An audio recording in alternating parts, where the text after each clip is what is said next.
We begin this hour in Paris, where Liverpool Football Club has called for an investigation into the security arrangements of Saturday's Champions League final after thousands of its fans were stopped from gaining access to the ground.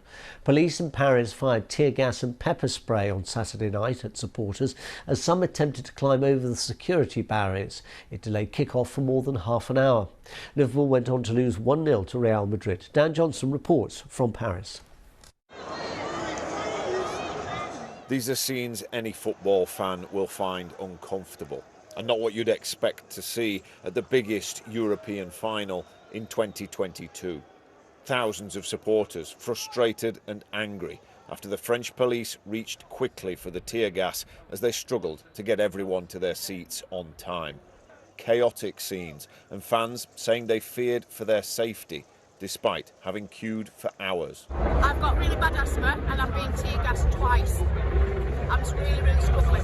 Thousands and thousands of fans out there getting tear gassed with tickets, treating them like animals. UEFA blamed thousands of Liverpool fans with fake tickets blocking the turnstiles, but supporters said organisation wasn't good enough.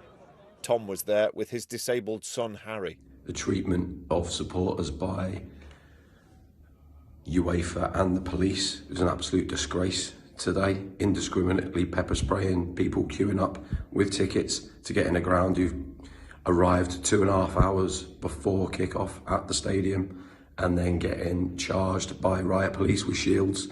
Again, having to shield my son out of the way. Absolute disgrace. Away from the stadium, the afternoon was full of joyful positivity and confidence in the crowd at the Liverpool fan park.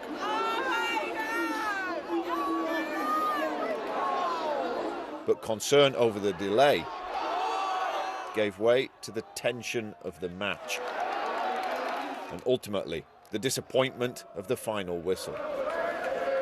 That is it, no 7th Champions League title for Liverpool. It's been a tense, nervy game and they never really got going. There is a stunned silence here and there is heartbreak. I can't tell the animals, congratulations to Real Madrid. They're really playing better football. And I'm sorry, I can't tell animals. It's okay, it's okay. I'm just so happy I came out here, so it was worth every penny, honestly, every penny. Not the result we wanted at all, but here's what it is, We'll go again next year. The atmosphere's been fantastic, isn't it? But it's just a shame to come away with a loss. If we'd have won this, it would have been bouncing here, wouldn't it? Yeah, it's just a shame. And there was more tear gas in the streets as they left. But within like 2 minutes of the final whistle, they tear gassed everybody. That's where all the fans went that way. This is where Liverpool's season ends. But this club and its supporters always somehow show their hope never dies. Dan Johnson, BBC News, Paris. On the pitch, Liverpool dominated the first half of the match, but despite several chances to score, they couldn't put the ball away. Real Madrid's Karim Benzema scored just before half-time, but after lengthy discussions, he was declared offside. The goal was disallowed. The Spaniards came out fighting in the second half, and it paid off when Vinicius Jr. scored, putting Real Madrid in the lead. Unfortunately, Liverpool were unable to claw back an equaliser. Well, let's talk now to our sports news correspondent, John Watson, who is in Paris. John, hello to you on a beautiful day, but it's really the morning after the night before, and it's left a really bad feeling, hasn't it? Yes, events in the lead up to the game overshadowing the match itself, which is saying something when this is the biggest club football match really in world football, isn't it? I think it's fair to say the Champions League, but questions really will be asked, I think, of UEFA.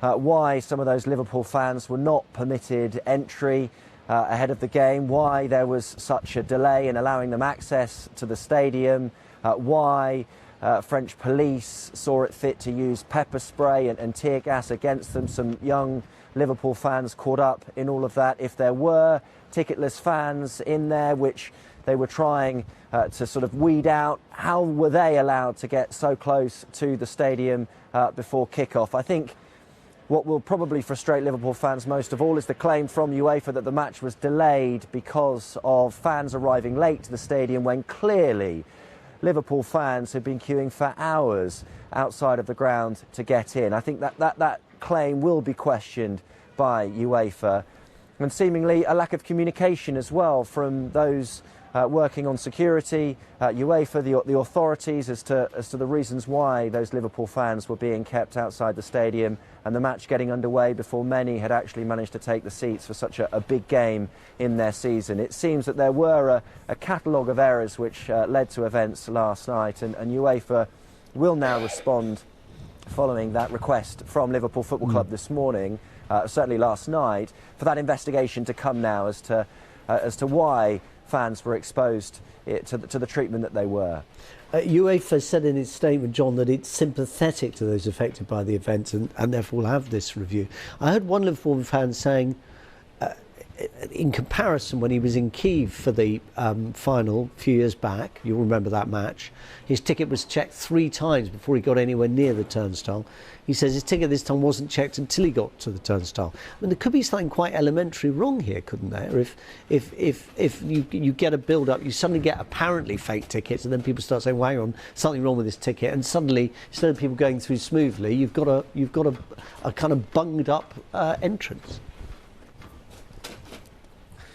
Yes, I'm no expert in stewarding and policing, but I think one of the key things here is where you set up the initial kind of perimeter, where your initial checks on fans are made. And I think in this case, the first perimeter, which, you know, fans were kind of led in towards the stadium, it created a real bottleneck, and Liverpool supporters were being backed up in their thousands there as they tried to check tickets, check the fans, and then of course they're allowed closer to the stadium, and that's where the turnstiles are, and that's where you're permitted entry. And again, I think the issue here was perhaps there were some ticketless fans who had managed to make their way in towards the stadium. Perhaps had that perimeter been set up further out, they might have been able to kind of exclude them sooner. They didn't manage to do that, and I think there were some isolated cases of some fans kind of breaking through the security and into the stadium, and I think at that point there were some concerns amongst police and the officials and the security staff that we may well have seen a potential repeat of the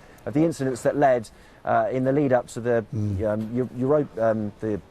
final between England and Italy at last year's Euros. Yes. I think that was one of the concerns. They didn't want to see a repeat of that, and obviously in this instance I think that was one of the concerns, and why some of those fans weren't being allowed through and were being kept, you know, where they were in the lead up to the kickoff.